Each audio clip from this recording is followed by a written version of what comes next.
Evangelho segundo Lucas. Capítulo 6. Yahushua é soberano do Shabá. Em um certo dia de Shabá, enquanto Yahushua caminhava pelos campos, onde se plantavam cereais, seus discípulos começaram a colher e a debulhar espigas com as mãos, e se alimentavam dos grãos. Foi quando alguns dos fariseus os inquiriram: Por que fazeis o que não é permitido durante o Shabá? Então Yahushua os questionou: Nem ao menos tendes lido o que fez Davi quando teve fome, ele e os seus companheiros? Pois ele entrou na casa do Criador, e tomando os pães da presença, alimentou-se do que apenas aos sacerdotes era permitido comer, e os entregou de igual modo aos seus amigos. O Filho do Homem é soberano do Shabá. O homem da mão atrofiada. Num outro Shabá, ele entrou na sinagoga e iniciou seu ensino. Estava ali um homem cuja mão direita era atrofiada. Os doutores da lei e os fariseus estavam ávidos para achar algum motivo pelo qual pudessem acusar Yahushua, e por isso observavam com toda atenção, a fim de perceber se ele o haveria de curar durante o Shabá. Todavia, Yahushua tinha conhecimento do que eles pensavam, mesmo assim pediu ao homem da mão atrofiada: Levanta-te, vem à frente, e permanece em pé aqui no meio. E o homem se levantou e atendeu a ele. Então Yahushua dirigiu-se a eles: Eu vos apresento uma questão. O que é permitido realizar no Shabá, o bem ou o mal? Salvar uma vida ou destruí-la? E Yahushua olha atentamente para cada um dos que estão à sua volta e ordena ao homem: Estende a tua mão. O homem a estendeu, e ela foi instantaneamente restaurada. Contudo, eles ficaram enraivecidos e começaram a tramar entre si, sobre que fim dariam a Yahushua. Yahushua escolhe seus 12 apóstolos. E ocorreu naquela ocasião que Yahushua se retirou para o monte a fim de orar, e atravessou toda a noite em oração ao Criador. Logo ao nascer do dia, convocou seus discípulos e escolheu dentre eles 12, a quem também designou como apóstolos: Simão, a quem deu o nome de Pedro, seu irmão André, Tiago, João, Filipe, Bartolomeu, Marcos, Tomé, Tiago, filho de Alfeu, Simão, conhecido como Zelote, Judas, filho de Tiago, e Judas Iscariotes, que se tornou traidor. Yahushua cura e liberta multidões. Então desceu Yahushua com os apóstolos e parou num lugar plano. Estavam ali reunidos muitos dos seus discípulos, e uma enorme multidão vinda de toda a Judéia, de Jerusalém e do litoral de Tiro e de Sidom, pessoas que vieram para serem ensinadas por ele e curadas de suas doenças. Aqueles que eram atormentados por espíritos impuros foram curados, e cada pessoa da multidão procurava tocar nele, pois dele emanava poder que curava a todos. As bem-aventuranças. Então, dirigindo o olhar para os seus discípulos, Yahushua lhes declarou: Bem-aventurados vós, os pobres, porquanto a vós pertence o reino do Criador. Bem-aventurados vós, que agora tendes fome, porque sereis saciados. Bem-aventurados vós, que neste momento estáis chorando, pois haveis de sorrir. Bem-aventurados sois, quando as pessoas vos odiarem, vos expulsarem do convívio delas, vos insultarem, e excluírem vosso nome, julgando o execrável, por causa do Filho do Homem. Regozijai-vos nesse dia e saltai de alegria, porquanto imensa é a vossa recompensa no céu. Pois desta mesma maneira, os seus antepassados agiram contra os profetas. Os pesares de Yahushua. Porém, ai de vós, os ricos, pois já ganharam toda a vossa consolação.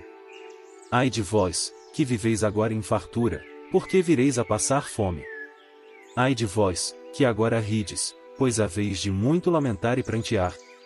Ai de vós, quando todos vos louvarem. Porquanto, foi assim também que agiram os vossos antepassados com os falsos profetas.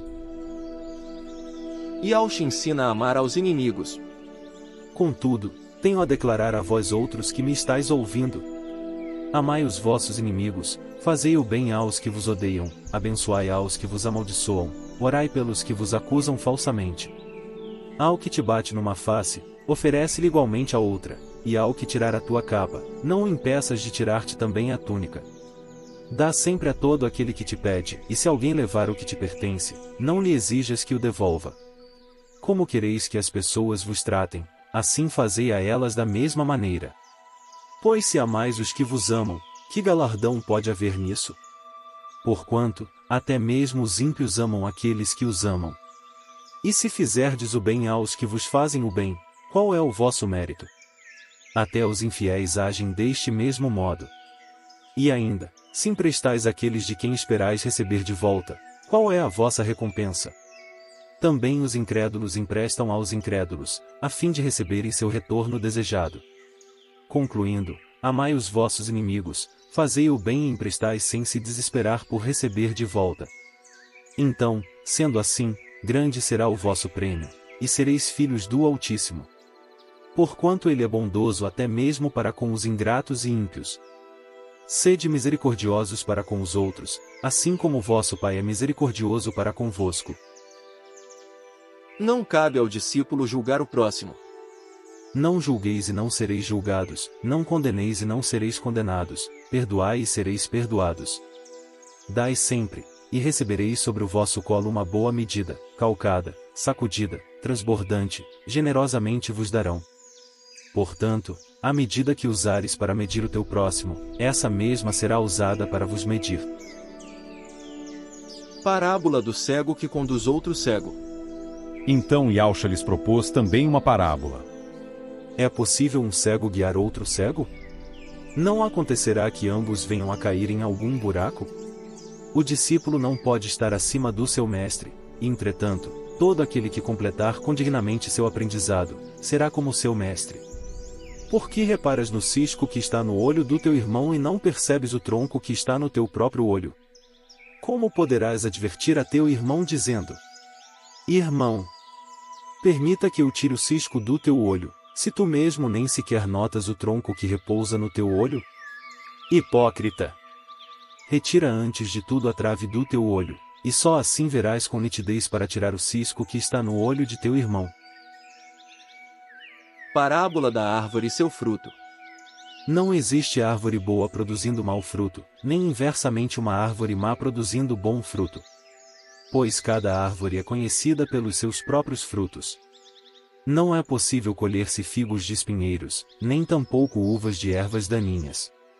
Uma pessoa boa, produz do bom tesouro do seu coração o bem, assim como a pessoa má, produz toda a sorte de coisas ruins a partir do mal que está em seu íntimo, pois a boca fala o que está repleto o coração. Parábola do sábio e do insensato. E por que me chamais Mestre, Mestre, e não praticais o que eu vos ensino? Eu vos revelarei com quem se compara aquela pessoa que vem a mim, ouve as minhas palavras e as pratica. É como se fosse um homem, que ao construir sua casa, cavou fundo e firmou os alicerces sobre a rocha. E sobrevindo grande enchente, o rio transbordou e as muitas águas avançaram sobre aquela casa, mas a casa não se abalou, por ter sido solidamente edificada. Entretanto, aquele que ouve as minhas palavras e não as pratica, é como um homem que construiu sua casa sobre a terra, sem alicerces. No momento em que as muitas águas chocaram-se contra ela, a casa caiu, e a sua destruição foi total. Amados do Criador.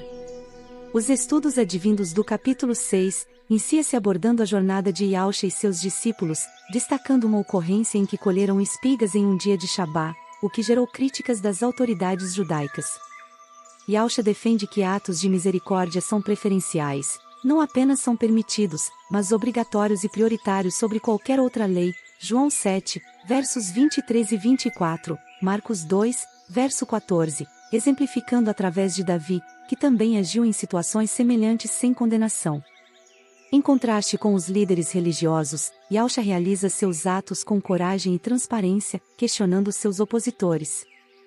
As Escrituras também enfatizam a importância da oração na vida de Yahshua, que dedicou longos períodos a esse diálogo com o Criador, especialmente ao tomar decisões importantes, como a escolha de seus discípulos.